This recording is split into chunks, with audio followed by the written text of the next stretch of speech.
It's a little wet out, but it's morning, and Downright Sports is back.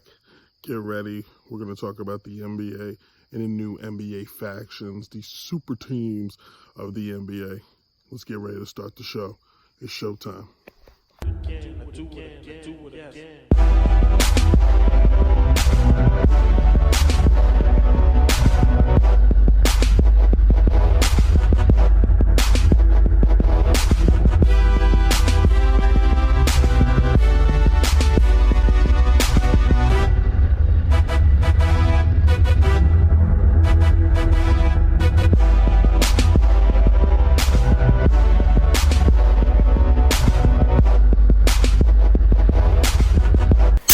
It is showtime, everybody, and Downright Sports is back.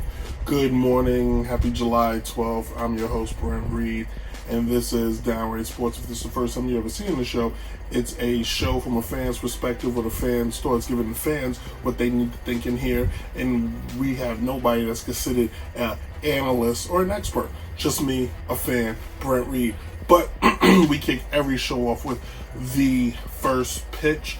And we get it started with Serena Williams going back to the finals at Wimbledon. She's doing it again. She's a beast. She's going back. She'll probably win this one. She is a mom of all moms. The woman had a baby. She just keeps winning. She keeps beating people. Now, she has not won a major, I think, since 2017 with that at the Australian Open, if I'm not mistaken. But she keeps going to the finals at the age of 38. She's doing the unthinkable. She is a beast. So we continue to see her grow and blossom.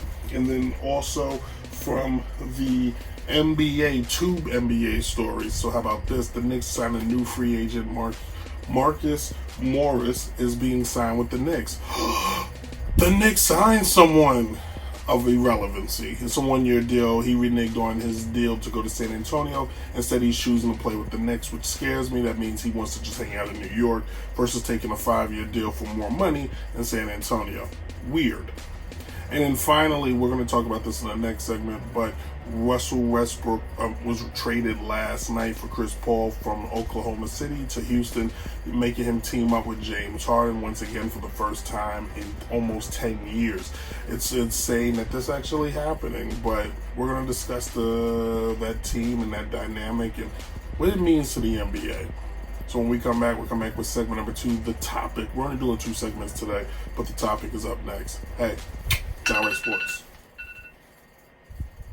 So the NBA has turned into something completely different. Oh, by the way, this is the topic.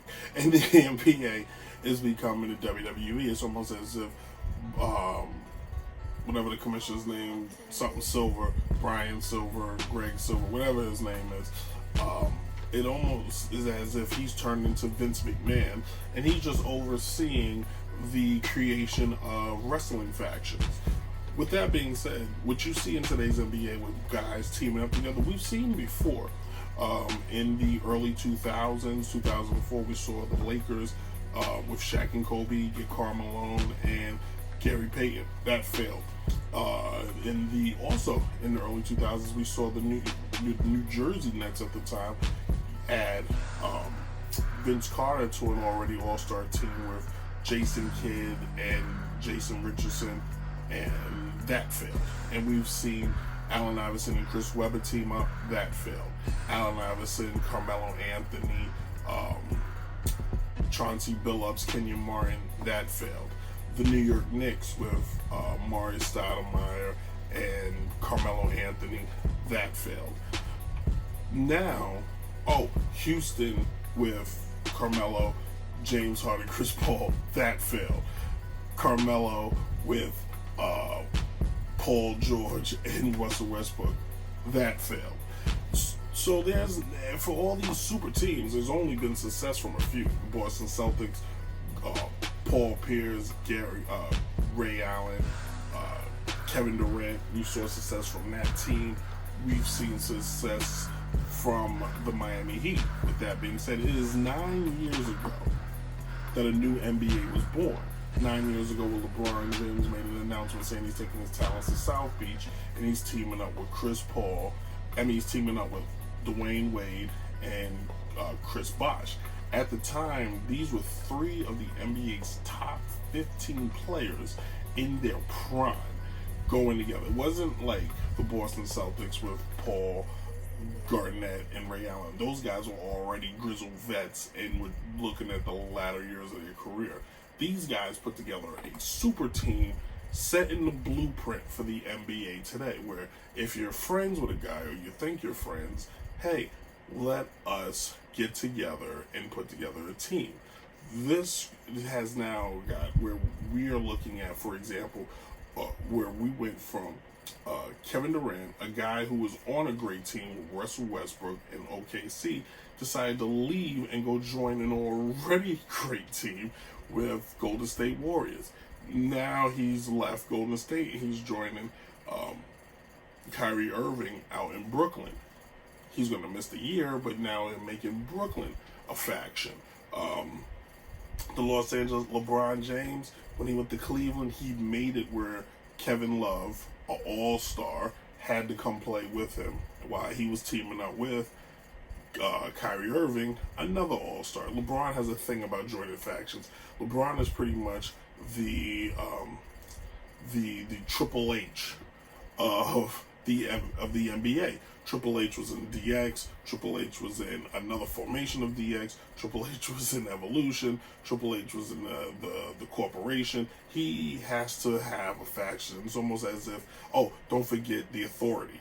So you got LeBron almost can't just, hey, I'm LeBron James, let me do it my way. No, go get me somebody. And what he's done is, you look at teams like when the Clippers signed Kawhi Leonard, they had to go trade for Paul George. Apparently Paul George, who told OKC, I'm staying here, decided, nope, I need to be best friends. I want to play with Kawhi. Who doesn't want to play with Kawhi? And then, I mean, I could go down the list. Now you got Russell going to Houston. Basically, what's the NBA. Some people think this is the greatest time we can see in the NBA. We're going to see so much parity. Are we? Or we're going to see the balance shift in such a way that either you are haves or you have nots. What we're looking at in the NBA is now the rich versus the poor. Either you built your team through the draft and you're good, a la the Portland Trail Blazers and the Utah Jazz, and I even throw Philadelphia in there and Boston, or you put together a heck of a free agency class and you just spent a lot of money and made some crazy trades, and you're really banking on luck right now. You have a group of teams that are playing pickup basketball where they're just going to the park and they're just picking guys, and then you have another group of teams that are like the high school team and they're just playing with whoever's at the school and comes out for tryouts that day. Is that really good for the NBA? A David and Goliath scenario? Probably. I want to say no, but it's actually going to be good. It's actually going to be quite exciting just from the West Coast. How Utah, how Portland, how some of these smaller market teams are going to compete against the Clippers, the Lakers, Houston, Golden State. What will they do? How will they compete? Brooklyn is not going to be in the equation right now because Kevin Durant is sitting out. But we guys are looking at a very unique time in basketball, because now we're entering the NBA faction zone. That's right, because we have nothing but factions. You got the four horsemen of the Lakers.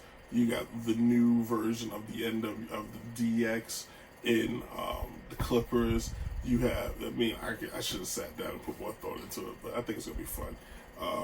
My thoughts real quick on the trade for Russell going to Houston. Stupidest trade Houston could ever make. You're going to have two guys that play the exact same way.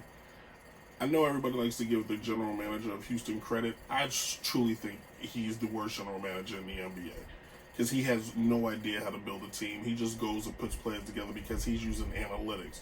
Analytics is probably the least most important thing in basketball. If you look at what Golden State did, they use analytics, but they put together the right pieces. Russell Westbrook and James Harden are not I repeat, they are not Steph Curry and Klay Thompson, or even CJ McCullough and Damian Lillard. They're not. They're two guys that are point guards that are ball dominant. But for the first time in NBA history, you have two guys in the backcourt that average triple doubles. Now that is kind of crazy. But look for Houston to be an 8 seed. I'm calling it here. And they're probably going to end up trading OKC is going to end up trading Chris Paul, and we're just wondering, where will he go? Who should go after Chris Paul? What team would benefit from having him? I know a team, and I think they play in the East. If I'm Philly, I make that trade. You give Chris Paul, Embiid, Simmons, and some of them guys, and you got yourself a championship. And Chris Paul's finally playing on a team. Maybe he can actually help. That's what I think. Anyway, thank you all for watching. It's been fun. Tune in. We'll be back next Wednesday, every Wednesday, hopefully. Also tune in to the I'm Just Talking podcast at Apple Podcasts, Google Play, and SoundCloud. Go to our Instagram, Downright Sports, and now there's a new Facebook page for Downright Sports. How about that? Tune in for that. And we'll see you guys. And thanks for watching. Deuces.